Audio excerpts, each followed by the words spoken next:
माँ, मौसी ने हमें घर रहने के लिए बुलाया है और हमें जरूर जाना चाहिए। घर में इतना काम छोड़कर मैं कैसे जा सकती हूँ? तुम दोनों भाई बहन चले जाओ, 2 दिन बाद लौट आना। नहीं, मैं उसके साथ नहीं जाऊंगा। मुझे उस पर भरोसा नहीं है। न जाने कब क्या कर बैठे। और इसे भी समझा देना। यह मुझसे लड़े ना। पिछली बार भी आपने इसे ऐसे ही बोलकर भेज दिया था। अब की बार देख लेना। मैं तो तुम्हारी लड़ाई से तंग आ गई हूँ। अब जाना है या नहीं, जैसे भी हो मुझे बता देना। आरव सुनो, अगर मौसी के घर जाना है तो थोड़ी तमीज से रहना होगा, वरना जाना कैंसिल हो जाएगा। नहीं यार, कैंसिल मत करना। मैं वादा करता हूँ कि मैं तुमसे नहीं लड़ूंगा।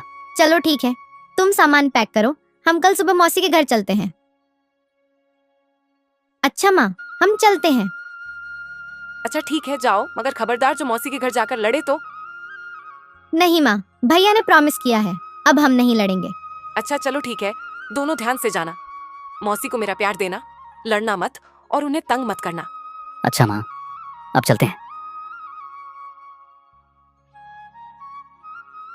भैया, और कितना चलना पड़ेगा? कब आएगा मौसी का घर? थोड़ा और सब्र करो, बस अगले ही गांव में है मौसी का घर।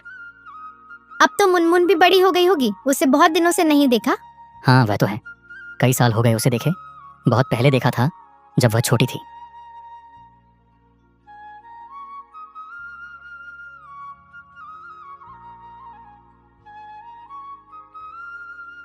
हाय दीदी, कैसी हो आप?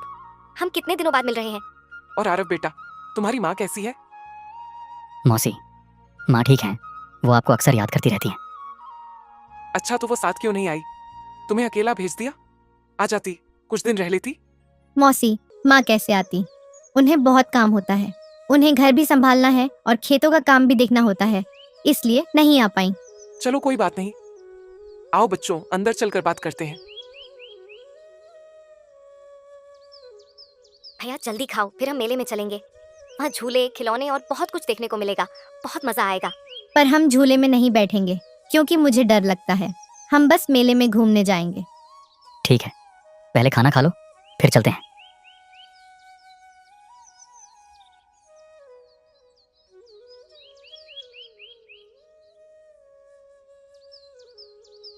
हमारा घर बहुत खास है, क्या तुम्हें पता है?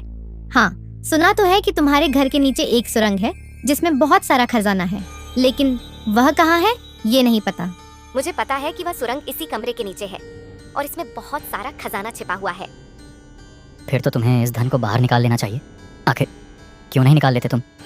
क्योंकि पिताजी कहते हैं कि उस सुरंग के आखिरी हिस्से में एक जहरीला सांप रहता है जो उस खजाने की रक्षा करता है, इसीलिए वहाँ कोई नहीं जाता। ऐसे तो वह खजाना यहीं पड़ा रहेगा, हमें इसे निकाल लेना चाहिए। हाँ तुम सही कह रही हो, चलो चलकर उस खजाने को निकाल लेते हैं।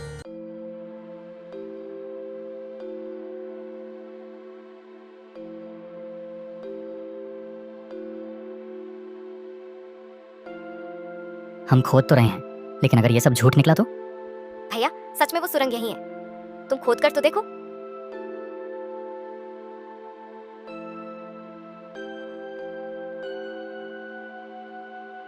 अरे यहाँ तो सच में सुरंग है, जिसमें नीचे जाने के लिए सीढ़ियाँ भी हैं। चलो नीचे चलकर देखते हैं। ना भैया, तुम अकेले मत जाओ, हम तीनों साथ चलेंगे। हम भी चलेंगे भैया। अच्छा ठीक है, तीनों एक साथ चलते हैं।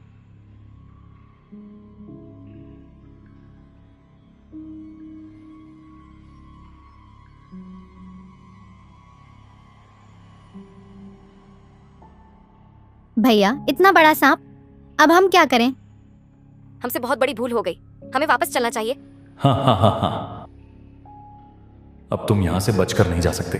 मैं बहुत सालों से तुम्हारा इंतजार कर रहा हूँ। मतलब? मैं सुरंग के अंदर से तुम्हारी बातें सुनता रहता था। इस लड़की के माता पिता बहुत ही डरपोक हैं, लेकिन यह लड़की बहुत बहादुर है, इसलिए मुझे लगता था कि यह एक दिन यहाँ जरूर आएगी और तुम्हारी बहादुरी देखकर मैं तुम्हें एक इनाम देना चाहता हूँ। इसका मतलब तुम हमें नहीं मारोगे?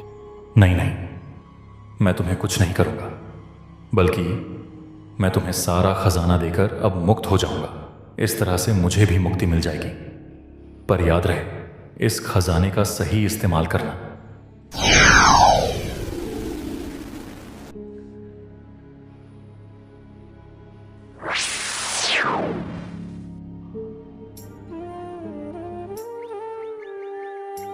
बाहर आकर बच्चे घर वालों की सहमति लेकर गुप्त धन का कुछ हिस्सा गरीबों में बांटते हैं, कुछ के घरों में रख देते हैं और बाकी बचे पैसे से वह बहुत बड़ा घर बनाते हैं और हंसी खुशी रहने लगते हैं।